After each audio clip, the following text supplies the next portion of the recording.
today, Talar. Look, I've got your blood test results here and they're showing me your lipoprotein profile. It's clear from these results that your LDL, triglycerides and total cholesterol levels are really high, while your HDL levels are really low. It's bad news, I'm afraid. Considering you're obese, you're diabetic, you have high salt, fat and alcohol intake, and terrible smoking habits, you're at a really increased risk for cardiovascular disease. Look, I want you to stop eating that. I want you to decrease your salt intake, manage your diabetes with greater care, and start moderate exercise about 3 times a week. You should also increase the amount of omega-3 fatty acids in your diet. I'm going to prescribe you the first-line drug for treating high cholesterol. These are called the statins. A statin? What's that? Got just the thing for you here. Statins are cholesterol-lowering drugs. They aim to reduce the risk of cardiovascular disease. Statins aim to specifically lower LDL cholesterol in the blood that forms plaques and can even increase high-density lipids. Statins stop the rate-limiting step in hepatic cholesterol synthesis. This is done by blocking the binding site of HMG-CoA reductase, which catalyzes the conversion of HMG-CoA to mevalonic acid. They also reduce LDLs from circulation by stimulating low-density lipoprotein receptors on hepatocyte membranes, which increases the rate of cholesterol clearance. Now the benefits will start immediately, as long as you keep fulfilling your prescription, not like the other 43% of patients who discontinue statin medication within 6 months.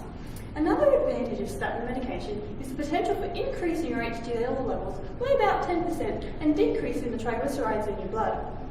Statins also contain nitric oxide, which has numerous positive effects on the blood vessels and arteries, but so do almonds. They also lower the blood levels of C-reactive protein, which decreases the inflammatory processes of the blood vessels. But like, what are the side effects? Am I gonna lose my hair?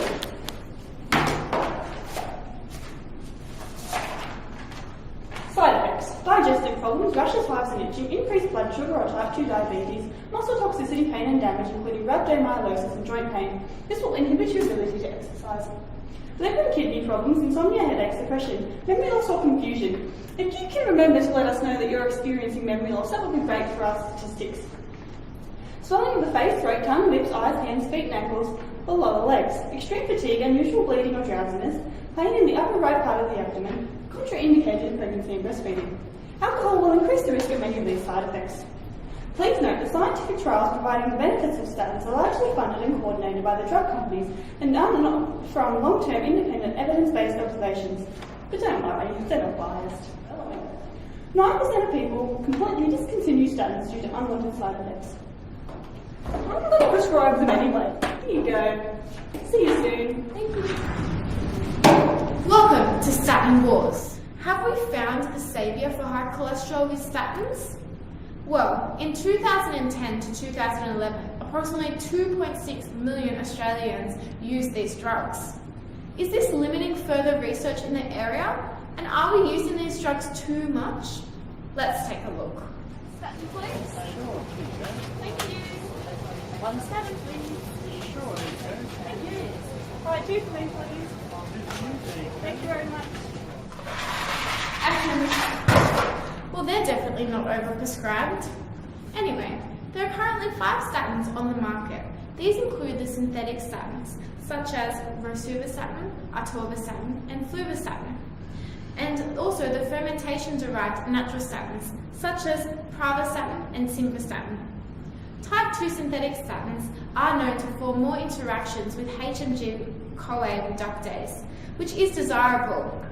Nonetheless, both types vary significantly with their effects and side effects, rendering neither the new versus old more beneficial. Statins are the most prescribed drug in Australia, but do they encourage people to eat the wrong foods? Let's ask Dr. Smith. Well, Hayley, a 2007 study found that patients would rather take pills than go on a diet.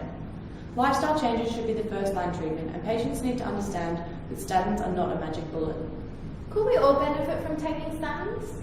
A wide range of patients can benefit from statins, including teens and children with genetic predispositions for high cholesterol and people over 50. If a patient can withstand the dramatic side effects of statins, then they are beneficial. Well, that's it for Statin Wars. Thanks for watching. Thank you.